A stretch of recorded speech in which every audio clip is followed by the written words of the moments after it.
and welcome here to TalkFCB, and welcome back to the channel here today, guys, where there is plenty of Barca news on the way and discussion as well, because we're going to be talking about Lionel Messi, we're going to be talking about Frenkie de Jong, Pedri, and indeed Xavi Hernandez. It is all on the way for you today, and without any further delay, let's get to it, because there's not a moment to lose here at the very beginning when we discuss the Ballon d'Or winner. It is Lionel Messi. What a night it was last night as Messi lifted his eighth Ballon d'Or crown. It was a truly historic moment for him to cap what has been an incredible year in his career. Of course, to win the World Cup in the way that he did, achieving his dream as a player, the ultimate goal that he had in his career, and now basically this Ballon d'Or, it's the cherry on top of it all. Messi has often said, he doesn't think about individual honours. He's always thinking about the team. He's always wanted that World Cup success over everything else, and once he got that,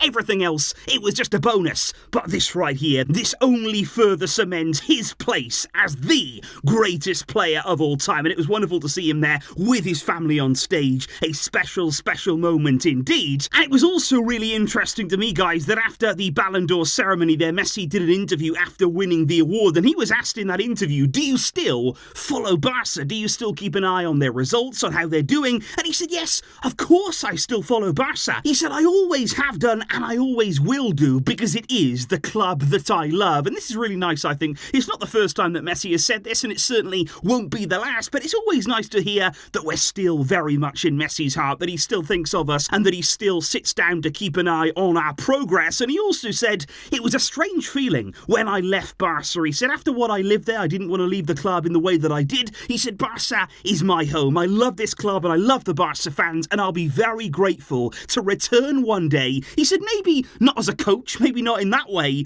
but he said, in one way or another, I will be linked to the club. And he has spoken in the past about his desire to become a sporting director. If possible, that'll be interesting to see whether Messi does go down that route when he does hang up his boots. And when Messi was asked about this current Barca team, can they win the Champions League? Do you feel they're good enough to go all the way? And Messi said, they have a great team with a really good mix of youngsters and veteran players. He said they're ready to be able to fight for the Champions League. I've got no doubt they're a candidate, but I thought it was interesting that Messi said you don't need to put pressure on yourselves, though. He said they don't have to have the pressure of being the favourite. We don't need to add that on them. So Messi there, very complimentary about Barca, special words indeed about how he feels still towards the club. And I would also just like to say as well, it was not only a special night for Leo, but also for Aitana Bonmati, because she there was crowned as the women's Ballon d'Or winner, and it has been an incredible season for her too. For Barça Femení, of course, and also for Spain. And Joan Laporta was also present at the award ceremony there, and what he said was another very proud moment for the club. And it was really nice to see as well Leo sharing a moment there, as he has done before with Bonmati, on what was a very special night. But indeed, guys, from the Ballon d'Or here back to El Clasico, because I have received plenty of questions from you guys about the game against Real Madrid, about the defeat, and especially what we can learn from it. And I'm just wondering here what you make of this, because I had a question sent in there that says, I think Ancelotti was outcoached by Xavi, even though we lost the game. What are your thoughts on that? And I'm wondering, guys, what would your opinion be on that statement? Because for me,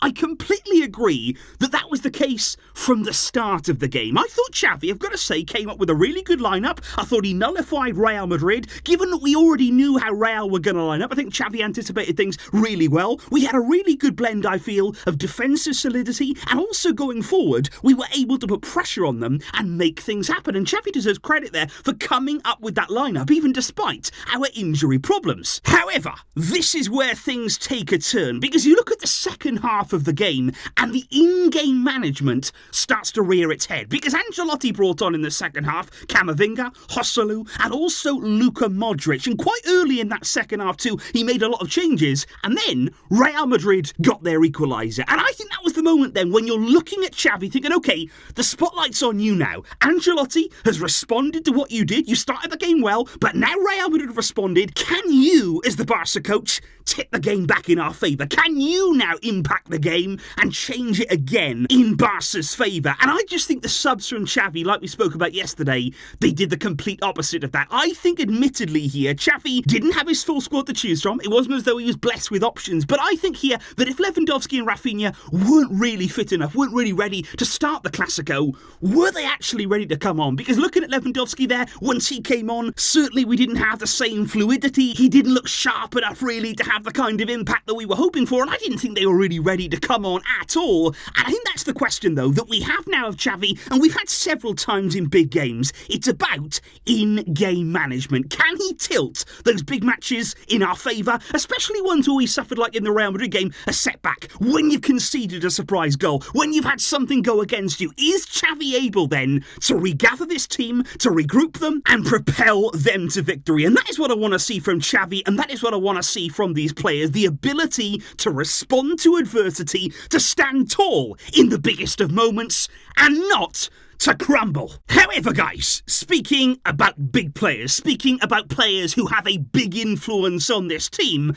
I think we were already well aware of the importance of Frenkie de Jong in this Barcelona side. I think all season long we'd seen him putting in such consistent displays, 9 out of 10s, 10 out of 10s, nearly every week. He really was putting in a string of wonderful performances. But I think even after this current injury that he's been out with here, it has become even more evident how key he is. Because I think here, you look at the fixtures, look at the results since his injury, we haven't looked the same. We haven't looked anywhere near the same team since Frenkie de Jong's injury. Before his injury, we were flying, we were playing great football, we were exciting, we were looking really, really good, building something as a team. And since he's been injured, we've been awful. The performance level has simply dropped off a cliff.